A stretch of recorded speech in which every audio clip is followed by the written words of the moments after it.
Hi, my name is Sharon Robinson, and I've come to discuss a topic that will impact the lives of everyone in the United States.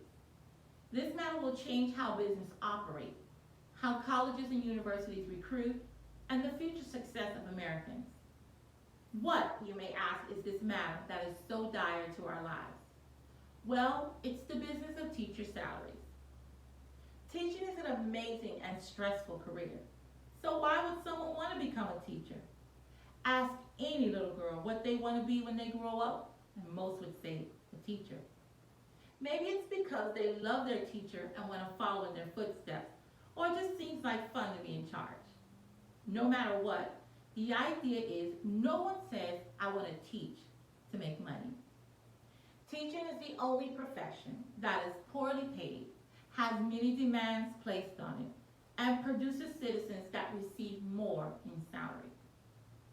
Every person that has a career or a job owes their learning to an educator who lived on a meager salary. These teachers used up their means to provide a learning experience that would allow their students to become successful. Teachers then, like now, use their financial resources to purchase items and educational materials, but that's only a speck of dust into why an increase is so important. Teachers in all 50 states are leaving and changing careers. The pay is just not sufficient to deal with the stressors of the job.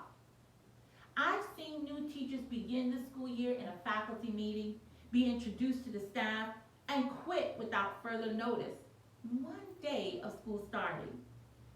Not even this latest increase can attract new teachers. Teachers are having to find jobs on the side to support their families. According to an article in Times Magazine, and I quote, the pay gap between teachers and other comparably educated professionals is now the largest on record, end quote. But what is hindering the salaries of teachers? Well, according to the article by Fast Company, school districts are at the mercies of state legislators and the governors. While lawmakers don't determine millage, that is, the calculation of property tax liability, they are the ones who can approve increases, which many are reluctant to do in a state that prides itself on a reputation for low taxes and has been cutting taxes for wealthy and corporations, further decreasing potential funds for school budgets. So here, we see why teachers are so undervalued. Could this possibly be the viable reason for not paying teachers what you deserve? You decide. There are many that oppose this issue. According to the writer of Fast article in Fast Company, some state lawmakers actively oppose funding for public schools. They don't believe the Florida government should pay for free and high quality public education. They don't want to pay for teachers' retirement.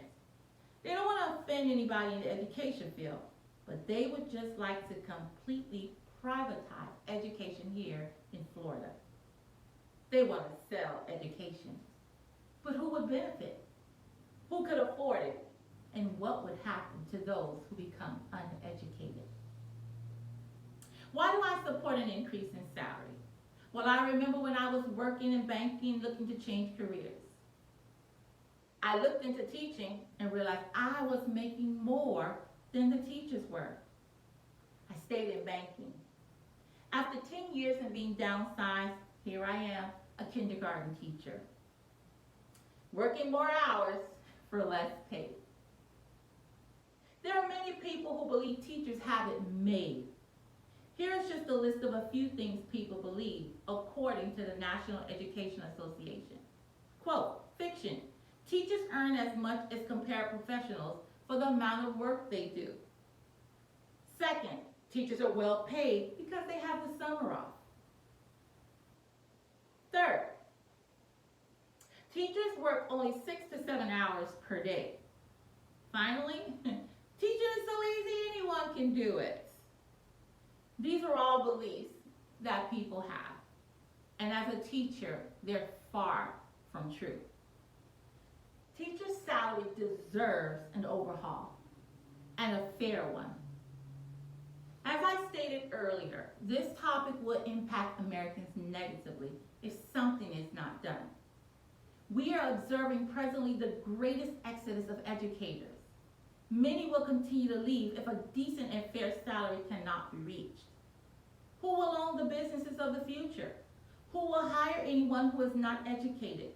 Can universities and colleges continue to operate as student enrollment declines to staggering numbers never seen before? Even worse, what will become of the American education system? Some schools have closed their doors due to teacher shortages.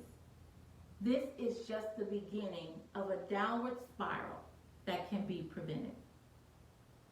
I hope you, like me, continue to voice our stance on this issue by voting in legislators who have teachers not just in their mind, but their hearts. Thank you.